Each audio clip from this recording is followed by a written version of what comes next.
What's up, everybody? Welcome to podcast. Now, I'm Alex, and in this video, I want to talk about Microsoft or Xbox Series X's backwards compatibility, the things that they've confirmed. We got lots of information on the Series X of this morning, and I want to talk about basically how PlayStation needs to match this. Now, this isn't necessarily a video of like a console war of talking about one versus the other. This is really talking about the future of gaming consoles and how, you know what? I give credit to Microsoft here. I give a lot of credit. This was kind of something that rumors have said for a long time, but now we finally get, in my opinion, a little bit of clarification as to what is actually going to be happening with the Series X when it comes to video games, when it comes to buying your game on past versions, things like that. And again, how Sony, I think, no matter what, needs to at least match what Microsoft said here. So we got like the 12 teraflops. We got a lot of talk about, again, like increased loading times, lots of stuff like that. But I want to focus specifically on the next generation of game compatibility. So we're going to read out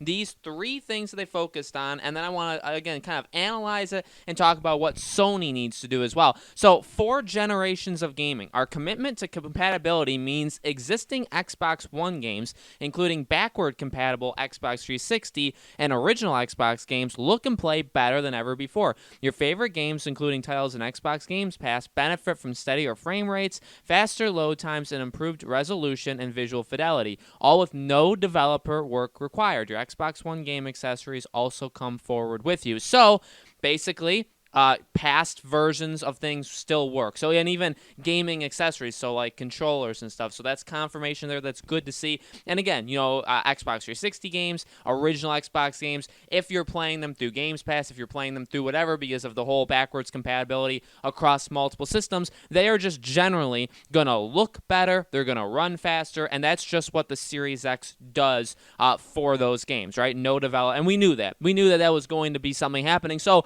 talking in regards to this, I mean, again, PS5 needs to do this. This isn't the main thing I think PS5 needs to do, but this is definitely one of them. There's been a lot of rumors that the PS5 is going to have you be able to play all past versions of PlayStation consoles. So that's very important. Like, can I put my PS3 game, the actual disc, in the PS5 or do PS Now, however you want to do it? Can I do that? Will the game run better? Will, everything look better? Stuff like that. Again, it's been rumored, but Sony eventually needs to come out and say that is the case. Very good for Series X, and I'm hoping it's the exact same thing for PS5. Here's the big one. This is the biggest one. This solves a lot of, I think, potential problems and things that we've talked about for months and even years on this channel regarding next gen. So let's talk about this. Smart delivery. I kind of like that term, by the way. Smart delivery. This technology empowers you to buy a game once, and you know that whether you are playing it on an Xbox One or Xbox Series X, you are getting the right version of that game on whatever Xbox you're playing on.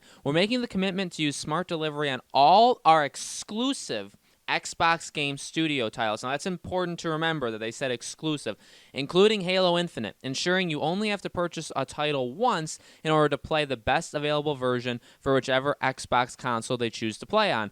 This technology is available for all developers and publishers, and they can choose to use it for titles that were released on Xbox One first and come to the Xbox Series X later. Okay, so let's talk about this. This is the big one. This is the one that, again, has been rumored or talked about, but has never really been confirmed, and now Microsoft does it. This is something PS5 needs to do. This essentially is really, I'm proud of Microsoft.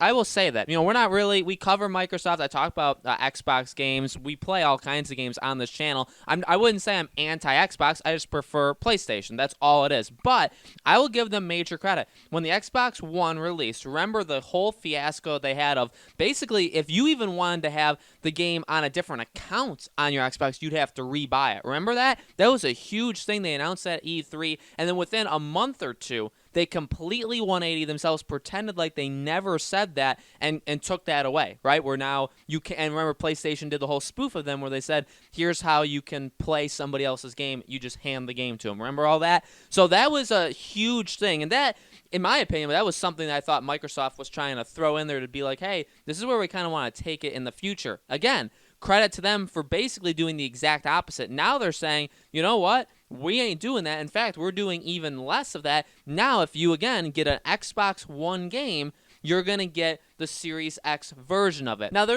is something to this, to be quite honest with you. If all Xbox games do work in backwards compatibility, then in a way, you're not necessarily getting like a ton of stuff. Do you know what I mean? So basically, in the one before that, they just said that if you have an Xbox One game, any game from any developer, any publisher, if you have any game and you were playing on your Xbox One, so let's say a game that comes out like this springtime. So let's say Doom Eternal. Okay, that's gonna be our game. You get Doom Eternal on Xbox One. Okay, you play on Xbox One. You can play it on your Series X because it's backwards compatible. It's got fast load times, it looks generally better, all that kind of stuff. That is assured by the first thing that they said. The second, again, the smart delivery is at least their own exclusive. So if you buy Halo Infinite, which is the example they use, you buy Halo Infinite, but you buy on Xbox One because you don't want to get the Series X right away. It's too expensive, whatever the reason. You buy Halo Infinite on the Xbox One, you play it, a year later, you get the Xbox Series X. You immediately then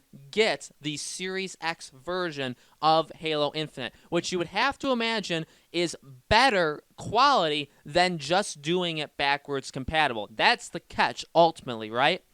That getting the next-gen version of a game that's already on current-gen does more than just doing it backwards compatibility, right? If that makes sense to you, if you guys held on to that, I think that makes a lot of sense. It's not, like, insane. I still stand on the boat that I think not every game should be like this. I think there should just be next-gen exclusives to get people to buy next-gen and give really big reasons. Again, I understand why Microsoft's doing it, and you know what? That is smart. So here's what I'll say. Here's the tough part. Here's the tidbit. Firstly, they say it's only their exclusive games. Okay, only their exclusive games have that. And they also had gone on to say before that, hey, for the first year or two, all their exclusives were coming out still on Xbox One. So they're in a very unique boat. Now, when we talk about PlayStation, what does PlayStation have to do to match this? Well, it's tough because Microsoft says that it's available for other developers and publishers, but they aren't required. They don't have to do it.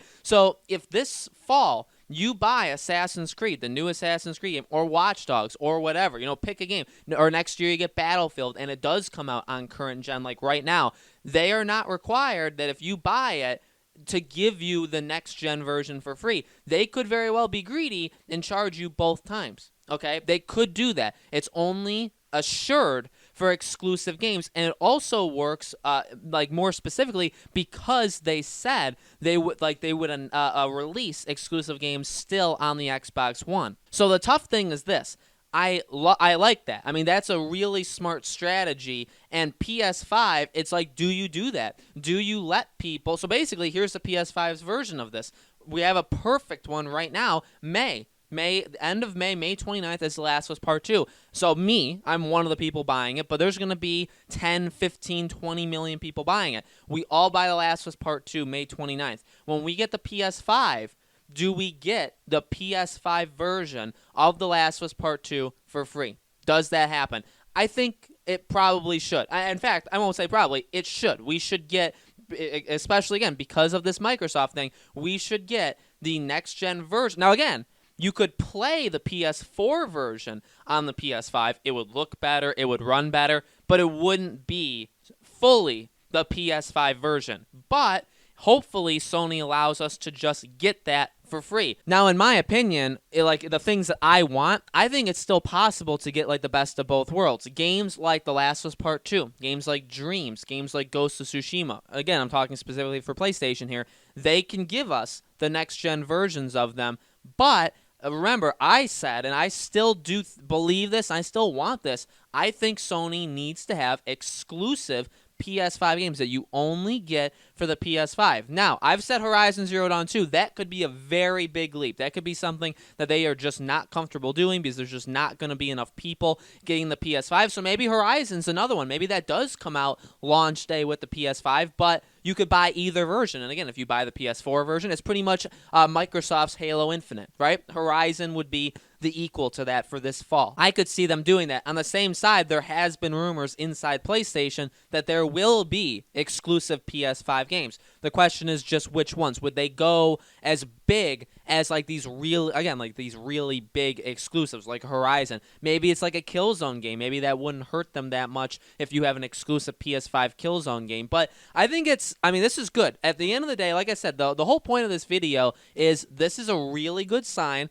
The possibility or allowing the developers and publishers, so again, EA, Ubisoft, all these Activision, literally anybody, self-published studios, to have this feature be in there is a really good idea. Again, it's something that's been rumored, but it's not been confirmed, so it's good. Now, it doesn't necessarily affect me. In fact, it doesn't affect me, I think, almost at all, because, again, I'm getting for the people that are getting next-gen day one, you would probably just get the next-gen version of the game, right? The only thing it really impacts is the games currently. That's honestly it is, because, again, now Microsoft has confirmed, hey, every single game you've gotten on Xbox 360, like all those games, they will work backwards compatible. So they'll run better and they'll look better. So that's good. No matter what, you have that. Secondly, all of our exclusive games, if you buy it, or again, like if they had previously released stuff like that, you can play it on Xbox One or Series X and you can get